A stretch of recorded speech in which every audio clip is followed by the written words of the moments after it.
ರಾಮೇಶ್ವರಂನಲ್ಲಿ ಶಿವನ ಲಿಂಗವನ್ನು ಪ್ರತಿಷ್ಠಾಪನೆ ಮಾಡ್ತಾನೆ, ಶಿವನ ಪೂಜೆ ಮಾಡ್ತಾರೆ. ಆ ಮುಖಾಂತರ ರಾಮನಿಗೆ ಮುಕ್ತಿ ಸಿಗುತ್ತೆ. ಶಿವ ಮಾತ್ರ ದೇವರು ಅಂತ ಹೇಳೋರು ಇದ್ದೀವಿ, ವಿಷ್ಣು ಮಾತ್ರ ದೇವರು ಅಂತ ಹೇಳೋರು ಇದ್ದೀವಿ. ಶಿವ ವಿಷ್ಣು ಅನ್ನೋದು ಬೇರೆ ಅಲ್ಲ ಅಂತಲೇ ಇರೋದು. ಸೈದ್ಧಾಂತಿಕ ವಿರೋಧಗಳನ್ನ ವ್ಯಕ್ತಿಗತವಾದ ಬದುಕಿಗೆ ತಂದುಕೊಳ್ಳದೆ ಬದುಕೋಕೆ ಗೊತ್ತಿದೆ ಸನಾತನಕ್ಕೆ. ಶಿವ ವಿಷ್ಣು ಇಬ್ಬರೂ ಪರಸ್ಪರರನ್ನ ಗೌರವಿಸ್ತಾರೆ. ಈಗ ರಾಮ ವಿಷ್ಣುವಿನ ಪೂಜೆ ಮಾಡ್ತಾ ಇದ್ದ, ಪ್ರಧಾನವಾಗಿ ಅವ್ರ ಮನೇಲಿ ಪೂಜೆ ಮಾಡ್ತಾ ಇದ್ದು ವಿಷ್ಣು ಪೂಜೆ ಮಾಡೋದು ಅಂದ್ರೆ ಏನು? ಇನ್ನೊಂದು ನಮ್ಮ ಸತ್ಯಾಮಿತ್ಯ ನೋಡುವಂತಹ ವೀಕ್ಷಕರು ಒಂದು ಕಮೆಂಟ್ ಬಾಕ್ಸಲ್ಲಿ ಒಂದು ವಿಚಾರವನ್ನು ಪ್ರಸ್ತಾಪಿಸಿದರೆ ಅದನ್ನು ನಾನು ಇವತ್ತು ನಿಮ್ಮ ಮುಂದೆ ಇಡ್ತೇನೆ. ರಾಮೇಶ್ವರಂಗೆ ಬರ್ತಾನೆ ರಾಮ ಸೀತೆಯನ್ನು ಹುಡುಕೊಂಡು ದಕ್ಷಿಣಾಭಿಮುಖವಾಗಿ. ರಾಮೇಶ್ವರಂನಲ್ಲಿ ಶಿವನ ಲಿಂಗವನ್ನು ಪ್ರತಿಷ್ಠಾಪನೆ ಮಾಡ್ತಾನೆ, ಶಿವನ ಪೂಜೆ ಮಾಡ್ತಾರೆ. ಆ ಮುಖಾಂತರ ರಾಮನಿಗೆ ಮುಕ್ತಿ ಸಿಗುತ್ತೆ. ಸೊ 10 ಅವತಾರಗಳಲ್ಲಿ ವಿಷ್ಣು ಶಿವನ ಪಾದಪೂಜೆ ಮಾಡಿದ್ದರಿಂದಲೇ ಆ ಅವತಾರಗಳಿಂದ ಅವರಿಗೆಲ್ಲರಿಗೂ ಮುಕ್ತಿ ಸಿಕ್ತು ಅನ್ನುವಂಥ ಒಂದು ವಿಚಾರವನ್ನು ವೀಕ್ಷಕರು ಪ್ರಸ್ತಾಪ ಮಾಡಿದ್ದಾರೆ. ಇದನ್ನು ನೀವು ಯಾವ ರೀತಿ ನೋಡ್ತೀರಿ? ಇದರಲ್ಲಿ ಯಾವ ಅಂಶವನ್ನು ನಾವು ಗಣನೆಗೆ ತಗೋಬೇಕು ಅಂತ? ಭಾಳ ಇದರ ಪ್ರಶ್ನೆ ಅದು. ನಮ್ಮಲ್ಲಿ 1000 ವರ್ಷಗಳಿಂದ ಶೈವ ವೈಷ್ಣವ ಅಂತ ಕಿತ್ತಾಡ್ಕೊಂಡ್ ಬಂದಿದ್ದೀವಿ ನಾವು. ಅದರ ಪ್ರಶ್ನೆ ಅದು. ಶಿವ ದೊಡ್ಡವನು ವಿಷ್ಣು ದೊಡ್ಡವನು ಅಂತ ಇವತ್ತು ಏನು ಮುಗುದಿಲ್ಲ. ಶಿವ ವಿಷ್ಣು ಎಲ್ಲರನ್ನೂ ಒಪ್ಪಿಕೊಳ್ಳುವವರು ಇದ್ದೀವಿ ಭಾರತೀಯರು. ಶಿವ ಮಾತ್ರ ದೇವರು ಅಂತ ಹೇಳೋರು ಇದ್ದೀವಿ, ವಿಷ್ಣು ಮಾತ್ರ ದೇವರು ಅಂತ ಹೇಳೋರು ಇದ್ದೀವಿ. ಶಿವ ದೇವರೇ ಅಲ್ಲ ಅನ್ನುವ ವೈಷ್ಣವರು, ವಿಷ್ಣು ದೇವರೇ ಅಲ್ಲ ಅನ್ನುವ ಶೈವರು, ಇಲ್ಲ ದೇವರು ಹೌದು ಇವರಷ್ಟು ದೊಡ್ಡ ದೇವರಲ್ಲ ಅಂತನ್ನೋರು. ಹೀಗೆ ಬಗೆಬಗೆಯಾದ ಮಾತುಕತೆಗಳು ವ್ಯವಹಾರಗಳು ಎಲ್ಲವೂ ಅವರವರ ಭಾವಕ್ಕೆ ಅವರವರ ಭಕ್ತಿಗೆ. ಆದರೆ ನಮ್ಮ ಪುರಾಣಗಳನ್ನು ರಾಮಾಯಣವನ್ನು ಇವುಗಳನ್ನೆಲ್ಲ ನೋಡಿದಾಗ ಇಂಥ ಘಟನೆಗಳು ಈಗ ಅವರು ಉದಾಹರಿಸಿದ್ರಲ್ಲ ಅಂಥ ಘಟನೆಗಳು ಎಷ್ಟೋ ಸಿಗತ್ತೆ. ಈಗ ರಾಮ ಶಿವನನ್ನು ಪೂಜಿಸಿದ ಅನ್ನೋ ತರಹದ ಕಥೆಗಳು, ಅಥವಾ ಕೃಷ್ಣ ಶಿವನ ಪೂಜೆ ಮಾಡ್ದ ಅನ್ನುವ ಕಥೆಗಳು, ಆ ಥರದ್ದೆಲ್ಲ ಕಥೆಗಳು ಸಿಗುತ್ತವೆ.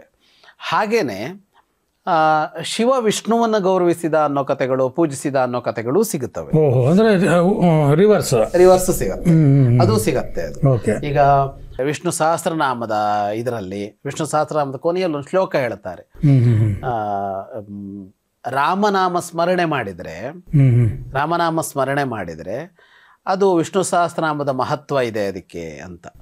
ರಮೇ ರಾಮೇ ಮನೋರಮೆ ಸಹಸ್ರನಾಮ ತತ್ತುಲ್ಯಂ ರಾಮನಾಮ ವರಾನನೆ ಅಂತ. ರಾಮನಾಮ ಅಂತ ಹೇಳಿದ್ರೆ ಸಾಕು ವಿಷ್ಣು ಸಹಸ್ರನಾಮದ ಫಲ ಬರುತ್ತೆ ಅಂತ ಶಿವ ಪಾರ್ವತಿಗೆ ಹೇಳ್ದ ಅಂತ. ಕಾಶಿಯಲ್ಲಿ ಮರಣ ಆದರೆ ಸತ್ರೆ, ಮರಣದ ಹೊತ್ತಿನಲ್ಲಿ ಶಿವ ಸಾಯುವವನ ಕಿವಿಯಲ್ಲಿ, ಸಾಯುವ ಜೀವಿಯ ಕಿವಿಯಲ್ಲಿ ರಾಮನಾಮವನ್ನ ಹೇಳ್ತಾನೆ, ಅದರಿಂದಾಗಿ ಅದಕ್ಕೆ ಮೋಕ್ಷ ಸಿಗತ್ತೆ ಅನ್ನೋ ಮಾತುಕತೆಗಳು ಇವೆ. ಹೀಗೆ ಇದರದ್ದು ಎರಡೂ ಇವೆ, ಎರಡೂ ಸಿಗತ್ತೆ. ಎರಡೂ ಇರೋದು ಶಿವನ ವಿಷ್ಣುವ ಅನ್ನೋ ಇಷ್ಟೆಲ್ಲ ಗೊಂದಲಗಳಿವೆಯಲ್ಲ. ವಾಸ್ತವವಾಗಿ ಏನು ಅಂದ್ರೆ ಶಿವ ವಿಷ್ಣು ಅನ್ನೋದು ಬೇರೆ ಅಲ್ಲ ಅಂತಲೇ ಇರೋದು. ಶಿವಶ್ಚ ಹೃದಯಂ ವಿಷ್ಣು ವಿಷ್ಣುಶ್ಚ ಹೃದಯಂ ಶಿವ ಅಂತ. ಶಿವನ ಹೃದಯವೇ ವಿಷ್ಣು, ವಿಷ್ಣುವಿನ ಹೃದಯವೇ ಶಿವ ಅಂತ. ಅವರು ಬೇರೆ ಬೇರೆ ಅಲ್ಲ ಅಂತ. ಅದು ಒಂದೇ, ಅದು ಎರಡು ರೂಪ ಅದು ಅಷ್ಟೇ ಅಂತ. ಎರಡು ನಾಮ ಹಲವು ಅಂತ ಹೇಳಿದ ಹಾಗೇನೆ. ಅದೇನೆ ಅದು ಏಕಂ ಸತ್ ವಿಪ್ರಾಹ ಬಹುಧಾ ವದಂತಿ ಅಂತ ಹೇಳಿದ ಹಾಗೇನೆ. ಒಂದು ಚೈತನ್ಯ ಇದೆ, ಒಂದು ಚೇತನ ಇದೆ, ನಾವು ಭಗವಂತ ಪರಮಾತ್ಮ ಅಂತ ಹೇಳ್ತೀವಲ್ಲ, ಅದು ಮೊದಲಿಗೆ 3 ರೂಪ ತಳೀತು ಅಂತ. ಅದು ಸೃಷ್ಟಿ ಸ್ಥಿತಿ ಪ್ರಳಯ ಅಂತ 3 ಮಾಡೋದಕ್ಕಾಗಿ 3 ರೂಪ ತಳೀತು ಅಂತ. ಸೃಷ್ಟಿಸಬೇಕು, ಹುಟ್ಟಿಸಿದ್ದನ್ನು ಉಳಿಸಬೇಕು, ಇನ್ನೊಂದು ಅದನ್ನು ಮತ್ತೆ ಹಿಂದಿರುಗುವಂತೆ ಮಾಡಬೇಕು. ಪ್ರಳಯ ಲಯ ಅಂತ ಕರಿತೀವಲ್ಲ ನಾವಿವತ್ತು. ಲಯ ಪ್ರಳಯ ಅಂದ್ರೆ ಸಂಹಾರ ಅಂತ ಅರ್ಥ ಮಾಡ್ಕೊಂಡ್ಬಿಟ್ಟಿದೀವಿ. ಆ ಪ್ರಳಯ ಲಯ ಅಂದ್ರೆ ಲೀನಗೊಳಿಸೋದು ಅಂತ ಅರ್ಥ. ಲಯಗೊಳಿಸೋದು ಅಂದ್ರೆ ಲೀನಗೊಳಿಸೋದು ಅಂತ ಅರ್ಥ. ಪ್ರಳಯ ಅಂದ್ರೆ ಅದು. ಲೀನಗೊಳಿಸೋದು ಅಂದ್ರೆ ಏನು ಅಂದ್ರೆ ಅದನ್ನ ಮತ್ತೆ ಮೂಲ ಸ್ವರೂಪಕ್ಕೆ ತರೋದು ಅಂತ ಅರ್ಥ. ಸಂಹಾರ ಅನ್ನುವ ಶಬ್ದಕ್ಕೂ ಹಾಗೇನೆ, ನಾವಂದ್ಕೊಂಡುವ ಭೀಕರವಾದ ಅರ್ಥ ಅಲ್ಲ. ಸಂಹರಣ ಅಂದ್ರೆ ಒಳಗೆ ಎಳ್ಕೊಳ್ಳೋದು ಅನ್ನೋ ಅರ್ಥದಲ್ಲಿ ಬಳಕೆ ಆಗೋದು. ಏನಂದ್ರೆ ಇವಾಗ ಮಣ್ಣಿದೆ, ಮಣ್ಣಿಂದ ಹಲವು ಏನೇನೋ ಆಕೃತಿಗಳನ್ನು ಮಾಡಿರ್ತೀವಿ ನಾವು. ಮಣ್ಣಿನಿಂದ ಏನೇನೋ ಆಗಿರುತ್ತೆ, ಅದು ಗೋಡೆ ಆಗಿರುತ್ತೆ, ಅದೊಂದು ವಸ್ತು ಆಗಿರುತ್ತೆ, ಅದೊಂದು ಪಾತ್ರೆ ಆಗಿರುತ್ತೆ, ಏನೋ ಆಗಿರುತ್ತೆ. ಮರದ ಯಾವುದಾವುದೋ ಐಟಮ್ ಮಾಡಿರ್ತೀವಿ, ಎಲ್ಲ ಮಣ್ಣಿನಿಂದಲೇ ಆಗಿದ್ದು. ಇದಿಷ್ಟು ನಾಳೆ ಮಣ್ಣಿಗೆ ಹಾಕಿದ್ರೆ ಮಣ್ಣಲ್ಲಿ ಅದು ಲಯ ಆಗತ್ತೆ, ಲೀನ ಆಗತ್ತೆ. ಅಂದ್ರೆ ಅರ್ಥ ಏನಂದ್ರೆ ಒಂದಿಷ್ಟು ಕಾಲ ಕಳೆದ್ಮೇಲೆ ಅದು ಮಣ್ಣೇ ಆಗಿರುತ್ತೆ. ಅಲ್ಲಿ ಕುರ್ಚಿ ಕಾಣಿಸಲ್ಲ, ಮತ್ತೆ ಅಲ್ಲಿ ಟೇಬಲ್ ಕಾಣಿಸಲ್ಲ.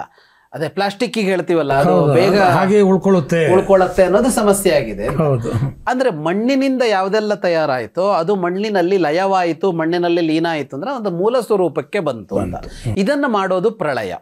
ಸೃಷ್ಟಿ ಅಂದ್ರೆ ಆ ಮೂಲದಿಂದ ಮತ್ತೆ ಹೊರತಂದು ಬೇರೆ ರೂಪ ಕೊಡೋದು, ಅದನ್ನು ಹಾಗೆ ಉಳಿಸೋದು ಸ್ಥಿತಿ, ಅದನ್ನ ಮತ್ತೆ ಮೂಲ ರೂಪಕ್ಕೆ ತಗೊಂಡೋಗೋದು ಪ್ರಳಯ. ಇದು ಸೃಷ್ಟಿಯ ಕಥೆ. ಸೃಷ್ಟಿ ಸ್ಥಿತಿ ಲಯ.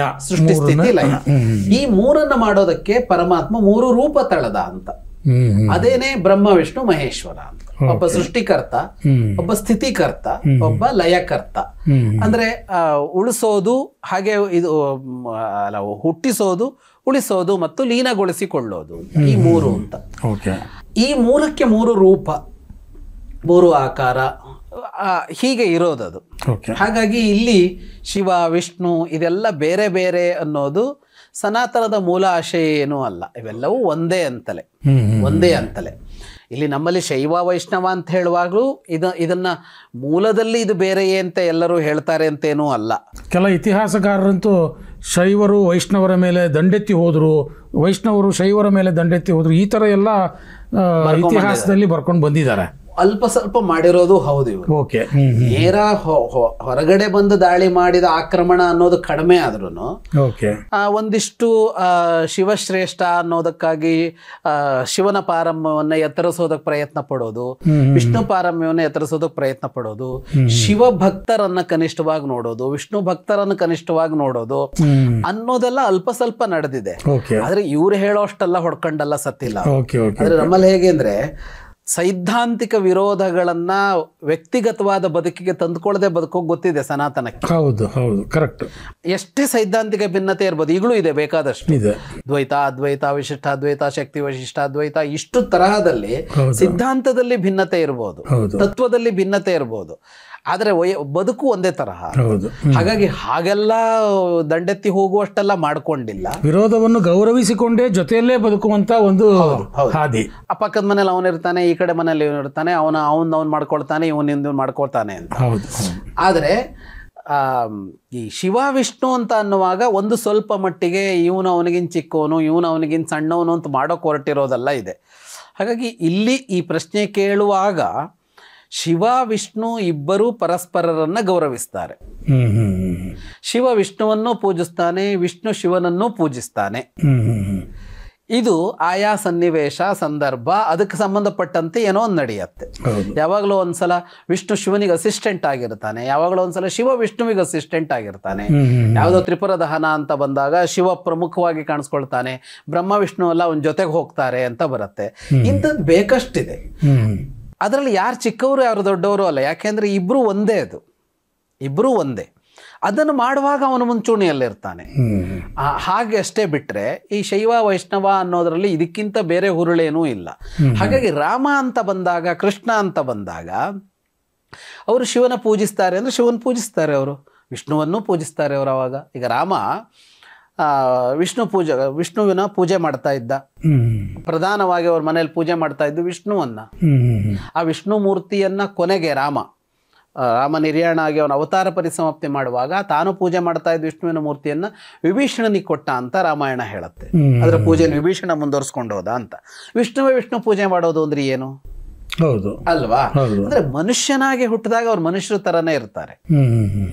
ಅವ್ರು ವಿಷ್ಣುವೋ ಶಿವನೋ ಆದಾಗ ಅಲ್ಲಿ ಏನೂ ಇಲ್ಲ ಅವರಲ್ಲಿ, ಯಾರ್ಯಾರನ್ನು ಪೂಜೆ ಮಾಡೋದು ಅಂತಿಲ್ಲ. ಆದ್ರೆ ಇನ್ಯಾವುದೋ ಒಂದು ರೂಪ ತಳ್ಕೊಂಡಾಗ ಅವರು ಮನುಷ್ಯನಾಗಿ ಹುಟ್ಟಿದಾಗ ಮನುಷ್ಯ ಹೇಗೆ ನಡ್ಕೊಳ್ತಾರೆ. ಶಿವನನ್ನು ಪೂಜೆ ಮಾಡ್ತಾರೆ, ವಿಷ್ಣುವನ್ನು ಪೂಜೆ ಮಾಡ್ತಾರೆ. ಅಂದ್ರೆ ಅವರು ಹೇಳದ ಹಾಗೆ ಶಿವ ಪೂಜೆ ಮಾಡಿದ್ರಿಂದಾಗಿ ಅವತಾರಕ್ಕೆ ಮೋಕ್ಷ ಸಿಕ್ತು ಅನ್ನೋದೆಲ್ಲ ಅಲ್ಲ, ಹಾಗಲ್ಲ. ಅವತರಿಸುವ ಅದೊಂದು ಘಟನೆ ಅದ ಮಾಡಿರ್ತಾರೆ, ಯಾವ ಇದೂ ಇಲ್ಲ. ಅದು ಮಾಡಿ ಮನುಷ್ಯರಾಗಿ ಆ ಮೋಕ್ಷಕ್ಕೆ ಇದು ಬೇಕು ಅಂತಿಲ್ಲ. ಅದು ಅವರ ಸಂಕಲ್ಪದಿಂದಲೇ ಹುಟ್ಟಿರ್ತಾರೆ. ಅವ್ರು ಸಂಕಲ್ಪ ಮಾಡಿದರೆ ಹಿಂದಿರುಗಿ ಹೋಗ್ತಾರೆ ಅಷ್ಟೇ. ಅದಕ್ಕೆ ಹೊರಗಡೆಯಿಂದ ಒಂದು ನೆವ ಕಾಣಿಸ್ಬೋದು. ಕೃಷ್ಣ ಅವತಾರ ಸಮಾಪ್ತಿ ಮಾಡುವಾಗ ಯಾವುದೋ ಒಂದು ನೆವ ಕಾಣಿಸ್ಕೊಳ್ತು. ಹೀಗೆ ರಾಮ ಅವತಾರ ಸಮಾಪ್ತಿ ಮಾಡುವಾಗ ಕಾಲಪುರುಷ ಬಂದು ನೆನಪು ಮಾಡ್ದ, ಲಕ್ಷ್ಮಣನಿಗೊಂದು ಕಾಯಕಂಡನ ಶಿಕ್ಷೆ ಆಯ್ತು, ಅದಾದ್ಮೇಲೆ ರಾಮ ಹೊರಟ ಏನೋ ಒಂದು ಸೃಷ್ಟಿ ಮಾಡ್ಕೊಳ್ತಾರೆ ಒಂದು ಸನ್ನಿವೇಶವನ್ನ. ಅದನ್ನು ಹೊರತುಪಡಿಸಿ ಅದೇ ಸಂಕಲ್ಪದಿಂದಲೇ ಹೋಗೋದು. ಹಾಗಾಗಿ ಅದರಲ್ಲಿ ಇನ್ಯಾರದ್ದೋ ಒಂದು ಒಲಮೆ ಬೇಕು ಅನ್ನೋ ತರ ಇರೋದಿಲ್ಲ. ಆದರೆ ಇರೋದು ಏನು ಅಂತ ಕೇಳಿದರೆ, ಇಲ್ಲಿ ಶಿವ ವಿಷ್ಣುವನ್ನ ಪೂಜಿಸಿದ್ರು, ವಿಷ್ಣು ಶಿವನನ್ನ ಪೂಜಿಸಿದ್ರು, ಅದರಲ್ಲಿ ವ್ಯತ್ಯಾಸ ಏನೂ ಇಲ್ಲ. ಅವನೇ ಅವನನ್ನು ಪೂಜಿಸಿಕೊಂಡಂತೆ ಅಂತಷ್ಟೇ. ಈ ವಿಭೀಷಣನ ವ್ಯಕ್ತಿತ್ವ ಅಂತ ಬಂದಾಗ ಅವನ ಉದ್ದೇಶಗಳು ಏನಿತ್ತು? ರಾಮಾಯಣದಲ್ಲಿ ಕಾಣಸಿಗುವ ಒಂದು ಅದ್ಭುತವಾದ ವ್ಯಕ್ತಿ ಅವನು. ರಾವಣನಿಗಿಂತ ಸಂಪೂರ್ಣ ಭಿನ್ನ ವ್ಯಕ್ತಿತ್ವ ವಿಭೀಷಣನ. ಧರ್ಮಾತ್ಮನಾಗೆ ಬದುಕಿದವನು. ಅವನು ತನ್ನವರನ್ನು ಬಿಟ್ಟು ಹೊರಟವನೂ ಅಲ್ಲ. ರಾವಣನಿಂದ ಕೆಡುಕಾಗದಂತೆ ಬಹಳ ಪ್ರಯತ್ನ ಪಡ್ತಾ ಇದ್ದ. ಹಸುಗೂಸನ್ನ ಆಡಿಸ್ತಾ ಇದ್ದ ತಾಯಿಯನ್ನು ಕೂಡ ಎತ್ಕೊಂಡ್ಬರ್ತಾನೆ ಅವನು. ಆ ಯುದ್ಧಕ್ಕೆ ಅಂತ ಹೋದ ರಾವಣ 2 ಶಾಪ ತಗೊಂಡ್ಬರ್ತಾನೆ. ಇದಕ್ಕೆ ಕಾರಣ ಆಗೋನು ವಿಭೀಷಣ.